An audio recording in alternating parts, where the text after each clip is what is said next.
Okay,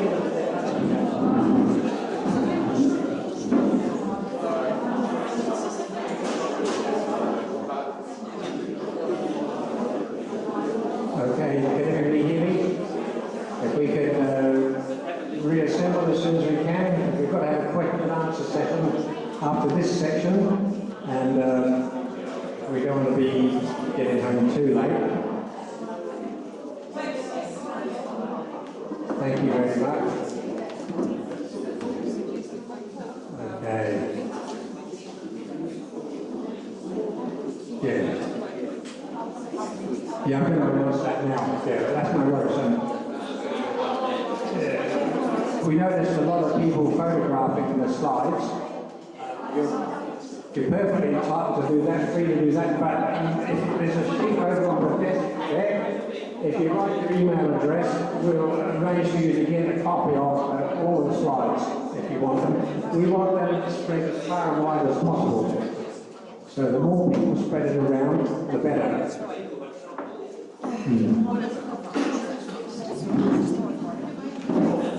Okay, so we'll start again now with... Am I all right? Yeah. It's still okay. Hold on. Okay. Right. I'm finally going to get the idea. I think by the time we finish, I might have learned something. Okay. Next slide. So now we're going to talk about. We talked a lot about principles in the first session. And the principles that underpin natural law. So we're talking about this now. Law is a derivative of rights. When there is general agreement about rights, law will follow. Rights become recognised when people follow their consciences, realising that others desire or need the same considerations that they afford themselves. This is the origin of natural or common law, which is enshrined in any lawful constitution. Let's go on. So let's look at rights. Now, when people talk about rights, there's confusion about this as well, because sometimes the terms aren't defined clearly. There are two types of rights. There are natural and there are legal rights. Now, we've got in brackets there, negative and positive. Natural rights, where we talked already, freedom to seek our survival needs, the freedom from assault or coercion, freedom from fraud or deception, freedom from theft, freedom of speech, of movement and of association, and freedom to own property, including oneself. Right? People forget, and this is one of the things that the original John Locke said, that every man has in his own person, he has in his own possession, his own person, that his own property belongs to nobody else. We compare those though with rights that might be called legal. People would claim, say, a right to an education, or a right to health care, or to government welfare, or to home or shelter, a right to food and clothing, right to a minimum wage. There's an endless list of these things. Let's go on to the next slide. We see when we compare those that the natural rights exist in and of themselves. No grant is necessary. They don't impose any demands or costs on anyone else. They can only be removed by force, deception, or consent. Being part of nature, they're immutable or eternal, as with like the natural laws of physics. Legal rights, on the other hand, have to be granted by an authority, or otherwise they don't exist. They impose costs or demand on others, meaning that they cannot apply equally to everybody. They can be removed at the will of legislators, therefore they're only ever temporary. And that's a major pitfall of what's commonly termed democracy. They can be manipulated by power brokers to secure wealth and influence for a select few. So there's very, very significant differences.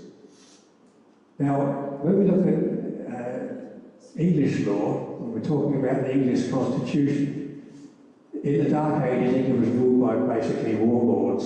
the country was unified under Alfred the Great, who started to reign in about 875, 876, something like that. He reigned for about 25 years before his death. And he was very well educated. He understood the basic principles of natural law, that everybody should be equal, and that justice should be administered on a local level as possible. They had what they called withams or councils, and where there was a dispute between people, it would be resolved on a local level. And because of his achievements in unifying the country and providing this system of justice to be administered, he became the only English monarch to bear the honorific the Great. So, succeeding monarchs were of various, sometimes very dubious quality. Let's go on and talk about one of these. Next one, thanks, Steve. Okay. Just before we do that, we talk about this difference between lawful and legal. Okay. Lawful things stems from natural law, which binds all people equally. It's immutable, it's not susceptible to change or amendment. It forms the basis of common law to which everyone agrees. It overrides statute law, it defines constitutional law and protects individual rights. Legal, on the other hand, consists of statutory legislation passed by the Parliament or Congress of Representatives. It can be changed by any succeeding administration. It favours a one-size-fits-all judicial process and punishments. So yeah, you go 10 k's over the limit, yeah, it's a $300 fine. It doesn't matter whether you're the worst speeder in Australia or whether it's the only offence you've ever committed. But now, this is the important point at the bottom there. Legal things like legislation, and let's look at the origin of the word in the first three letters. That's a Latin root. And so legal and legislation stem from the same root. It's null and void if it breaches constitutional or natural law. So whenever the government passes a law that breaches one of the natural laws that we talked about, to which we all agree, we're lawfully entitled to not comply with that. And it's the responsibility of the monarch, who represents the crown, which is the supreme authority of law in the English Constitution, to protect those type of things and to deny validity to acts of Parliament which breach our natural rights.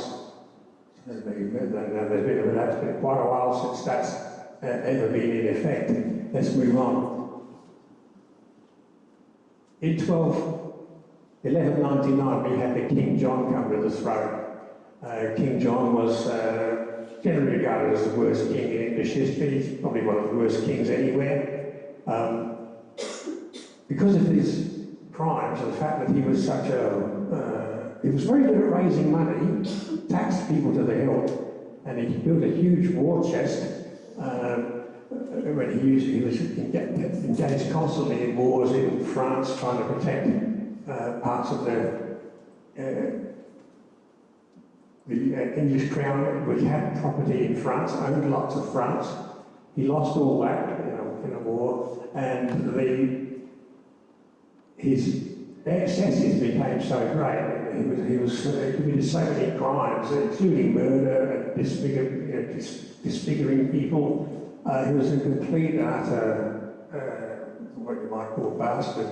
But the barons, who were his peers, said, this can't go on, you just can't go on like this. You've got to be subject to the law like the rest of us. Of course, John didn't like that. So, but it got to the point where the barons hauled him to Runnymede and said that we were drawing up a charter of liberties called Magna Carta, the Great Charter, or the Great Charter of Liberties. And Magna Carta is a document, it's not the actual constitution, but it protects the Constitution, or enunciates the principles in the Constitution, right, which already existed under common law. And the Magna Carta, when you read it, doesn't place any impositions upon the people at all. It doesn't. There's only one thing in Magna Carta that tells people you must do this at a certain time, under certain circumstances. Everything else is just left to the people, and the document entirely restricts the government or the administration. It simply says, you know, you can't do this, you can't do that to the administration.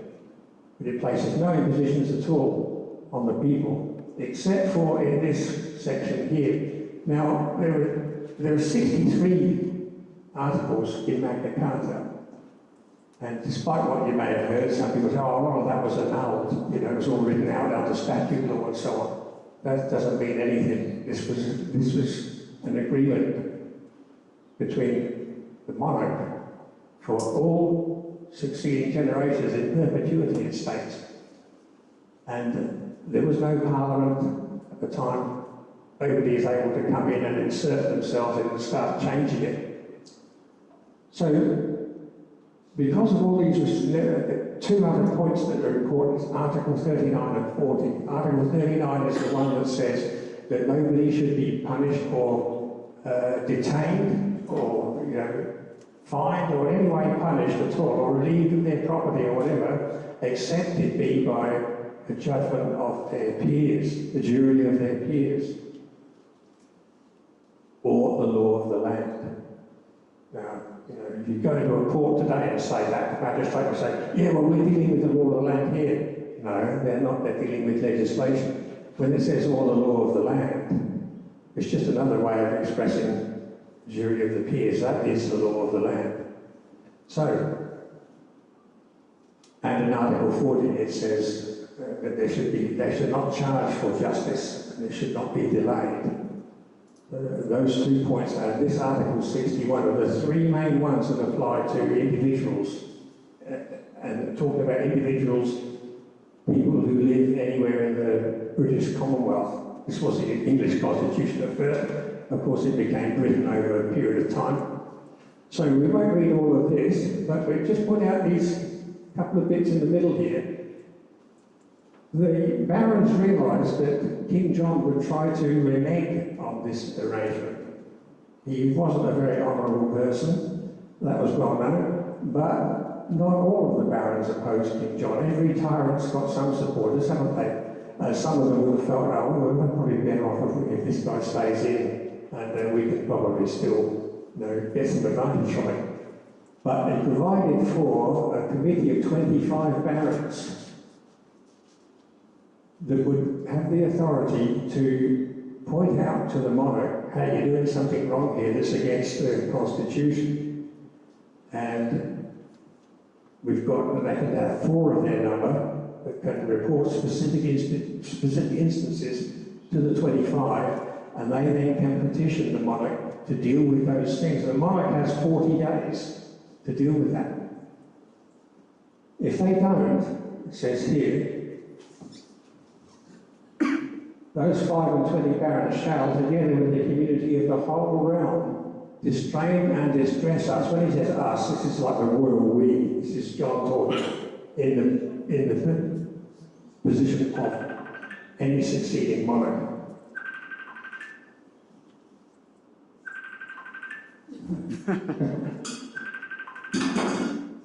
If that's King John, tell him we'll get back to him. I hope it's not me. I don't think it's me.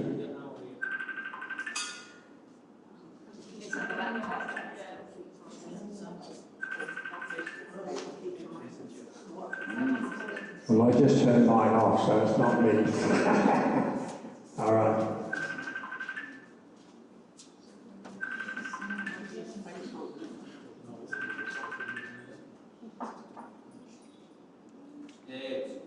All right, yeah, okay.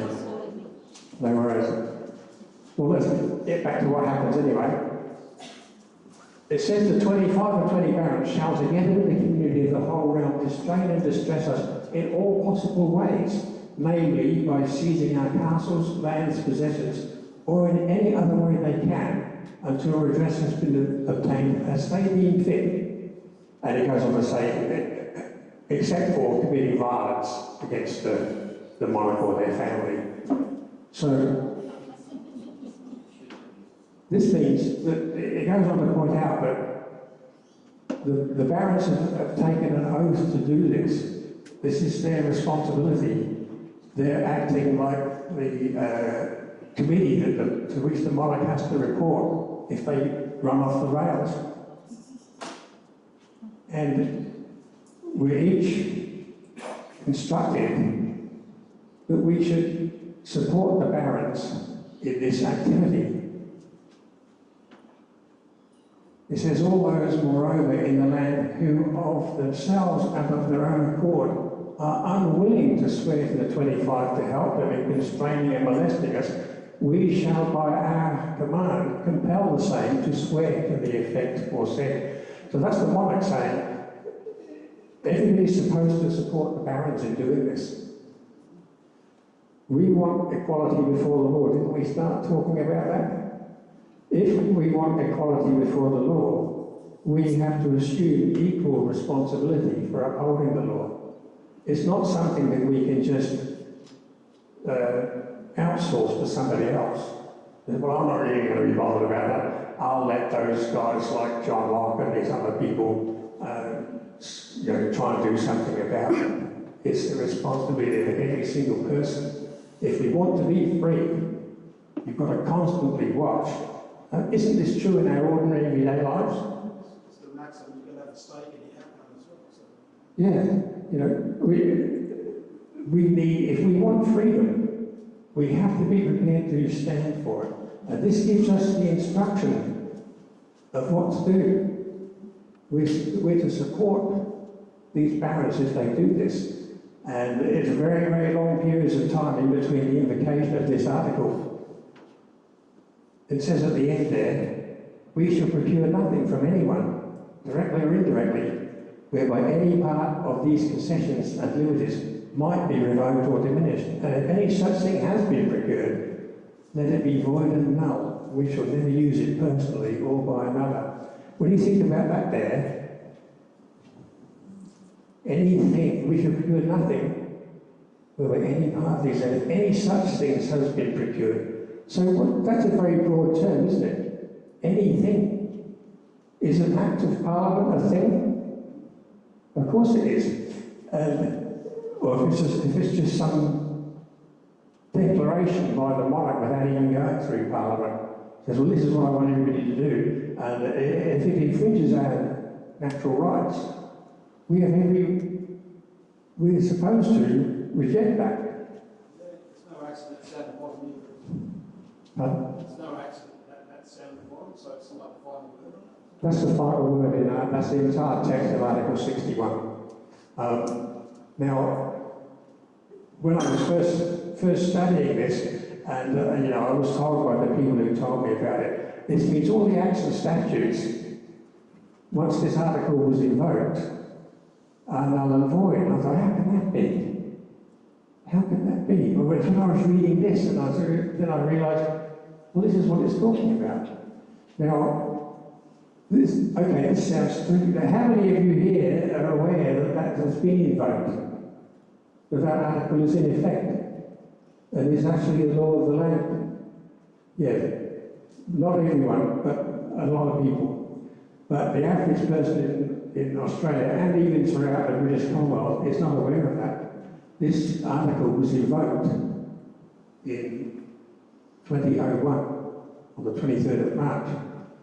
In February of that year, the Committee of 25 Barons reported to Queen Elizabeth that there's this amendment to the European Communities Act of 1972, which was going to ratify the Treaty of Nice in 1997 under the Blair government.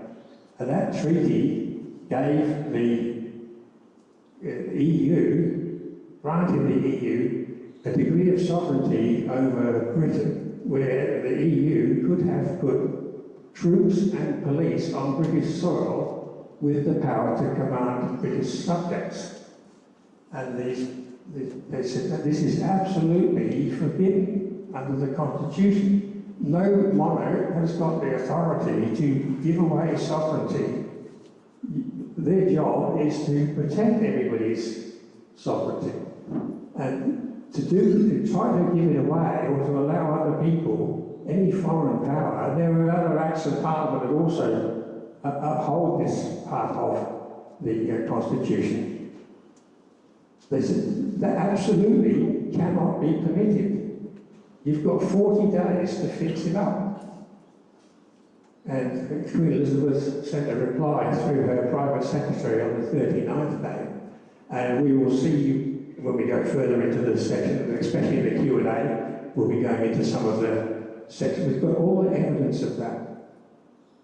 The petition the Barons presented, the response of the Queen, the fact that it was totally inadequate and they had no alternative other than to invoke this article. And that constitutionally deposed Queen Elizabeth. So she was deposed in the 48th year of her reign. There was no 50th Golden Jubilee, 60th Diamond one, the 70th Platinum one. They're all fake. Right? When this happened, can you imagine the effect on the people in the government when the Barons said, well, we're invoking this? It was published in the Daily Telegraph the next day that was invoked. Those people would have thought, if this becomes general public knowledge, a lot of us are going to swing. Like, this is treason. It's always been a capital offence. And so they took refuge in audacity. When the crime's exposed, usually the refuge is to be audacious, say, well, no, okay, yeah, so what are you going to do about it? And they just decided to carry on. We've taken a bit longer over that than what I wanted to, but it's a very important point. And everything that happens from here on is revolving around this particular point, that this is the law of the land. And the average person doesn't know about it. It's been kept as hidden knowledge by those people. Let's go on. So we might ask the question, well, who can write a constitution? And the answer is that anyone other than the government. No, the government's the last people that could write a constitution. And why is that? Next one. It's because the constitution must bind the government, not the people. Right? The government has a monopoly on the initiation of the use of force. So you can't let them write the laws and have the authority to administer them and enforce them as well. The government, nor any arm of it, may amend the Constitution without the express consent of the people, who must remain free to act in any way they wish, providing they abide by the 4 tenets of common law, which are these ones here: do no harm, cause no loss, commit no fraud, and keep the peace. People are free to do whatever they like. It's only the government that's restricted by the Constitution. Let's move on. Let's talk a little bit about democracy. What it is not. It's not suffrage. Voting in elections leads to totalitarian, communist or fascist states. Majority rule is still a form of dictatorship. Referenda, the same problem. Legislatorial voting by representative suffrage creates consensus voting. If we start going down this road, you wind up with people with conflicting views getting into power. They always talk about getting into power. They don't refer to authority, do they? Authority is a dirty word for these people. They like power. So you get a group in, they start doing things, imposing their will on the people who didn't vote for them. Then later on, those type of enactments they always produce unintended consequences. So then there's a swing around in the electorate, the mood changes, another side gets in, they start to change things. Every time they produce a law that goes against the natural law, it causes dissension. People resent being, told, well, this is what you've got to do, whether you agree or not. That's against natural law. And the ultimate thing is, it gets more and more out of kilter until you end up with more and more extreme laws, or legislation, we should say. And you wind up with, a totalitarian or a collectivist state, where people have been conned into thinking, well, the greatest good for the greatest majority, that's as good as we can get. It's not as good as we can get. We can do better than that. This is the real definition of democracy, from the Greek word demokratia, meaning demos, the people, kratos, meaning sovereignty, kratien, to rule, is derived from the Hellenic Athenian constitution. It's government by trial by jury. The sovereignty of the individual citizen juror is the final arbiter of law, not a parliament. So when we get talking about trial by jury, we touched on this before, the jury decides what's admissible as evidence, and the jurors are the judges who may be assisted on points of law by an effect, a convener that knows points of law. Jurors judge the facts of the case and the justice or otherwise of the legislation. The jury decides the verdict and the sentence, if any. The jury may annul the legislation and acquit someone technically guilty of a breach of the legislation which flagged the case. And a single juror may bring a publicly funded court action against legislators, singularly or in plural, for any damage caused by unconstitutional legislation they enact.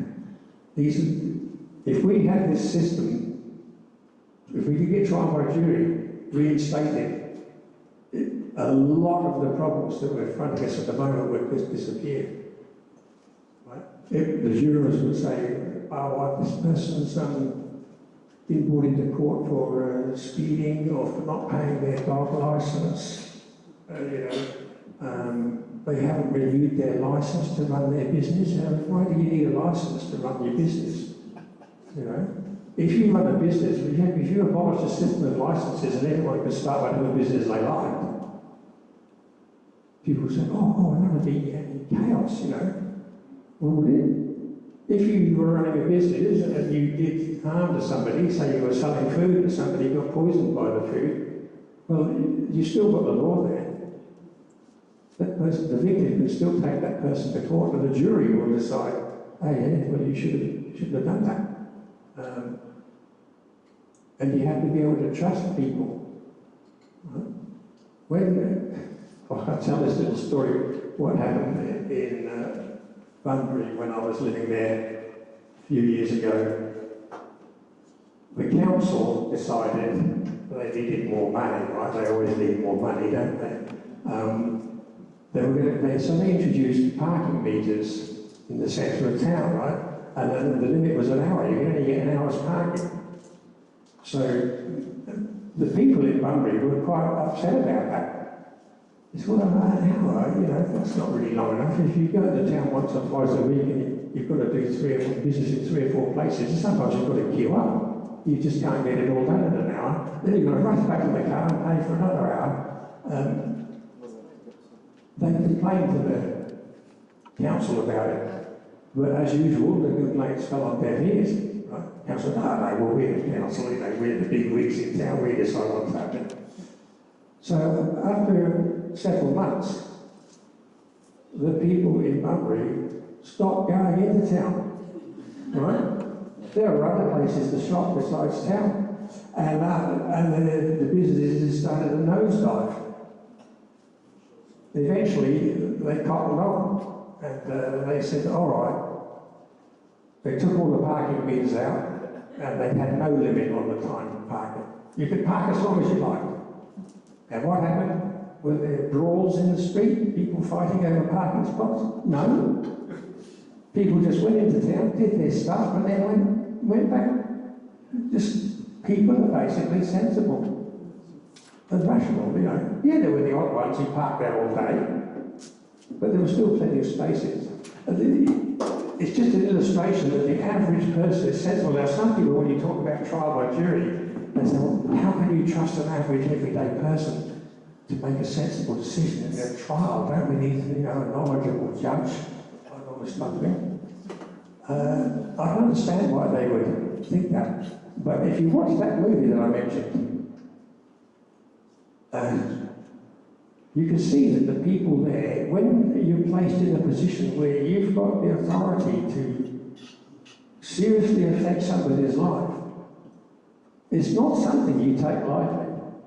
You don't think, oh, well, look, it's Friday night, I'm playing golf tomorrow morning, let's just go leave this guy and get out of here. No, you realise, well, that could be me. I could have been accused of something, maybe falsely. Isn't it? Wouldn't I like to be treated, if I'm in that chair, wouldn't I like to be treated according to these people's best judgment? And it's a great leveler of people. It makes people confront their own biases. Have any of you seen the movie 12 Angry Men? Yeah, where the juries, it was made twice, that movie. Both versions are really good.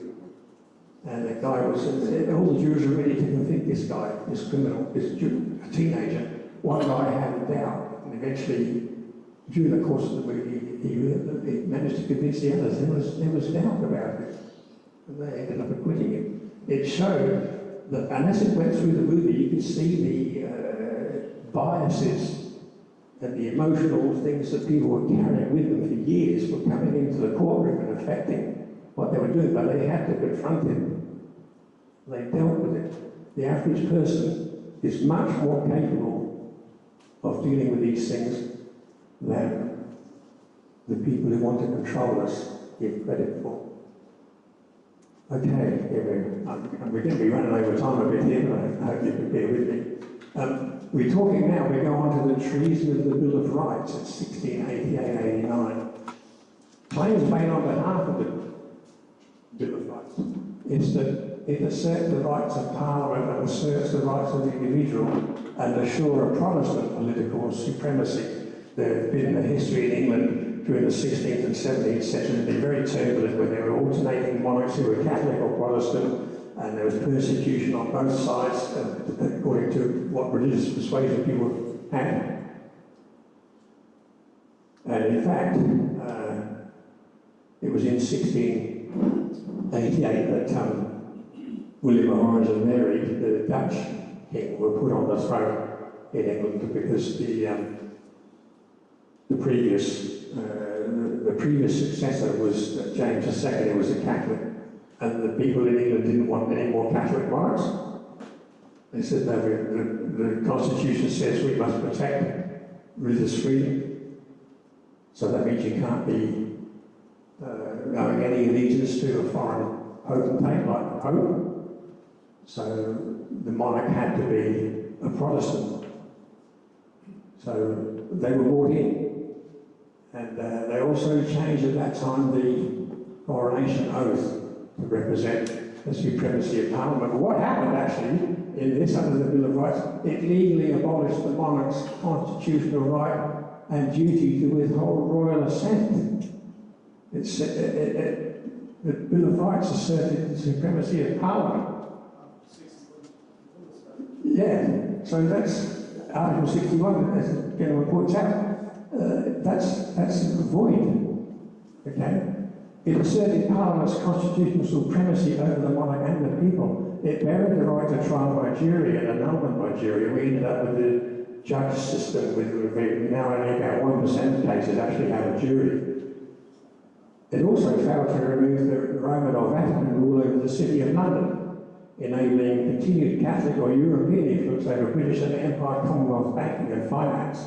Most people are not aware that the monarch needs permission to enter the City of London. They have to apply for permission to go in there. It's not part of Britain. Let's carry on. So now we've come to a question here which I think was one of the things I was talking about was referred to earlier on. Some people might find controversial. The treason of the Australian Constitution in 1901. Now, there's a lot of people in Australia set a great deal of store by the Constitution because they believe it establishes us as a sovereign nation and gives us our freedom. So let's look at how these things play out in reality. A true constitution is written by the people. It institutes and guarantees the rule of law by providing for trial by jury and annulment by jury.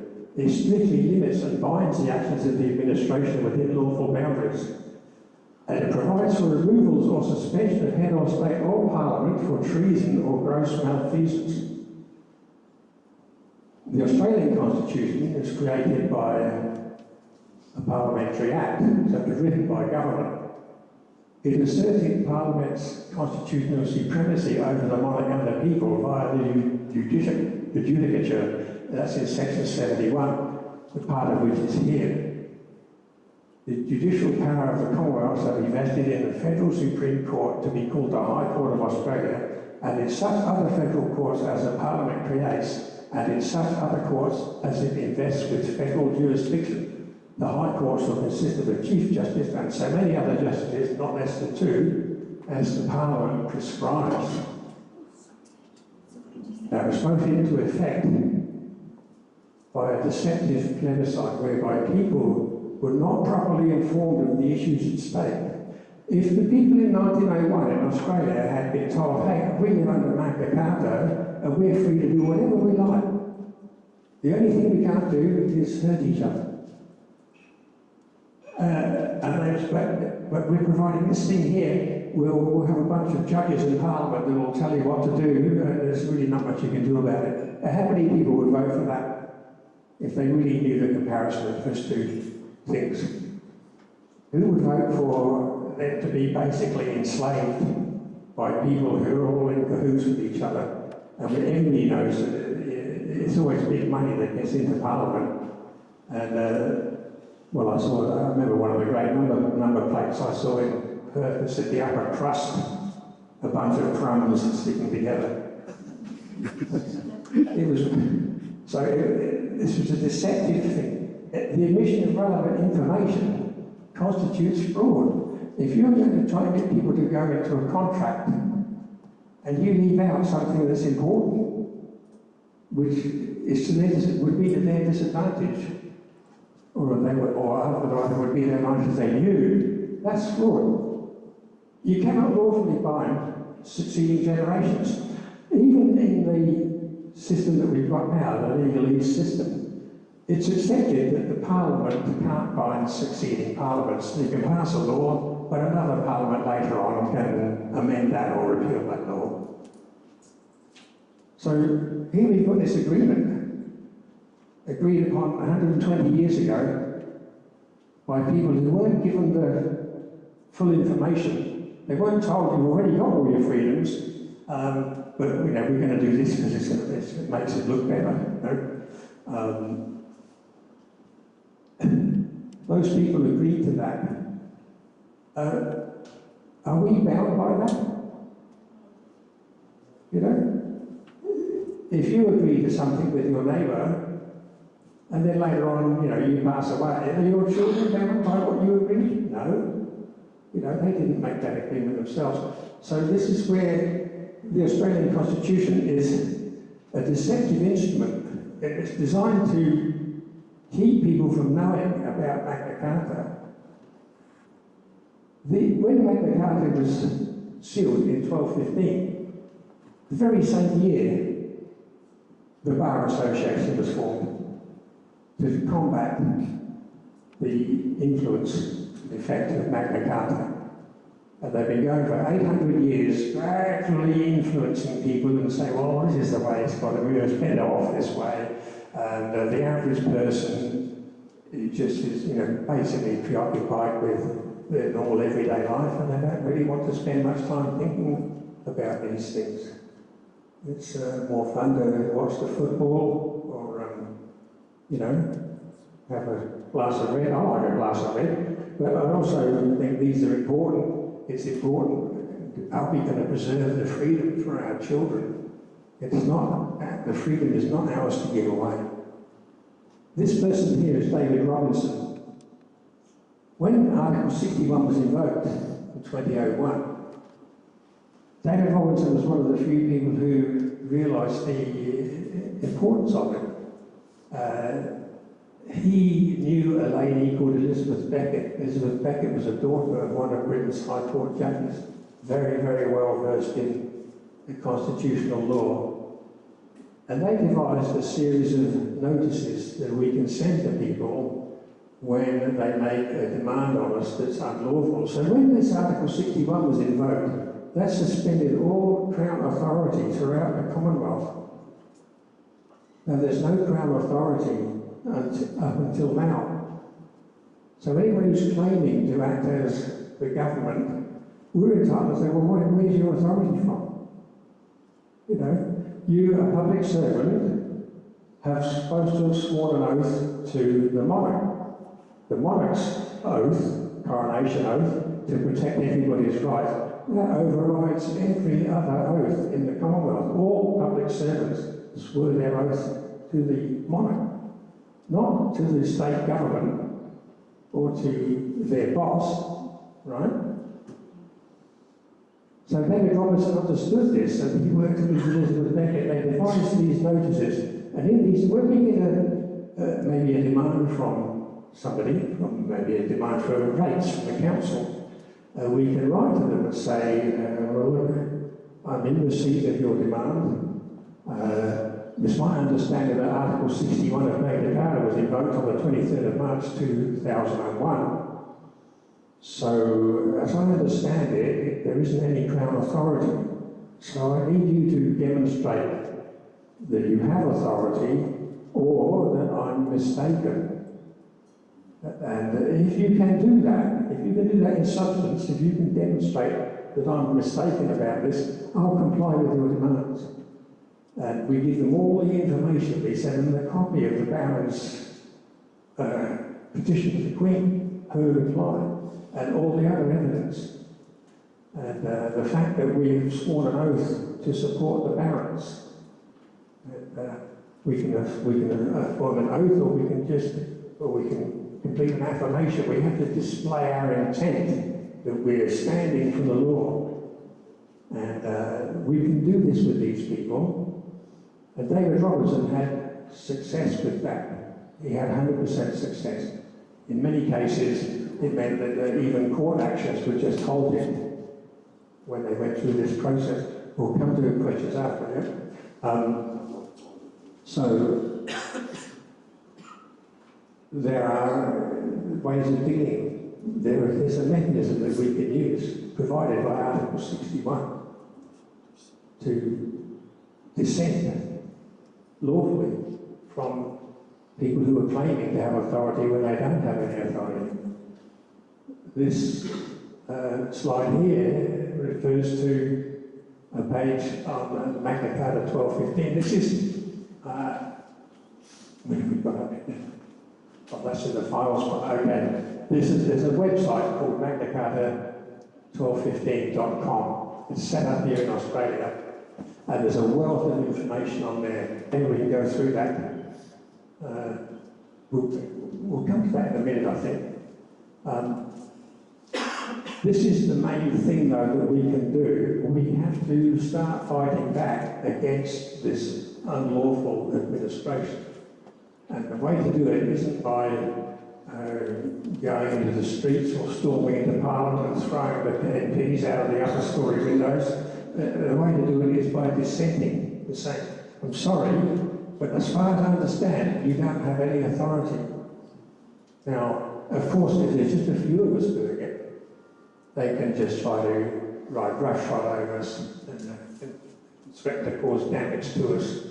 And that damage can extend to, serious disharmony in the home, if both the spouses aren't on the same page, for example. They can try to confiscate the property because you didn't pay a fine, right? It takes a courageous person to resist that. But there are other methods. We don't necessarily have to go all the way to having our lives ruined. We can comply under duress, right? And we can put these people on notice. These notices are lawful documents. They will stand as evidence in the jury trial. You will be on trial for committing treason, pretending that you are the government when you're not. You work for a corporation. Okay, so this will come out more in the discussion afterwards in the question and answer.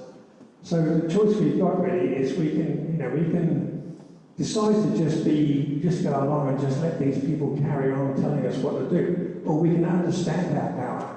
And we can learn the truth and how to take action and create the world we want to live in.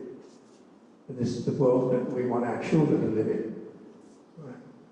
These freedoms that we have are not ours to just blithely give away or let them be taken away. We hold them in trust, children, like our parents. My parents fought in a war so that I could be free. They had to dodge bombs and bullets. And this state, we've only got to fight. We can fight with words still. And let's do that. Let's not wait till it comes to, confrontations at gunpoint in the streets. That's the last thing that we want, isn't it? But we've got to stand up. And these people will back down.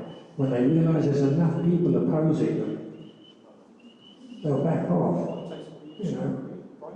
We've got some interesting stories to tell about that, but not right now. I've used up the time. So thank you again for listening to this. And we'll have another little break. We have another cuppa or whatever, and then we'll have the question and answer session. And Ian will help me out with that. And it's always good to hear different people answer questions. And you're free to ask whatever question you like. We will try to answer it for you. Okay? Thank you.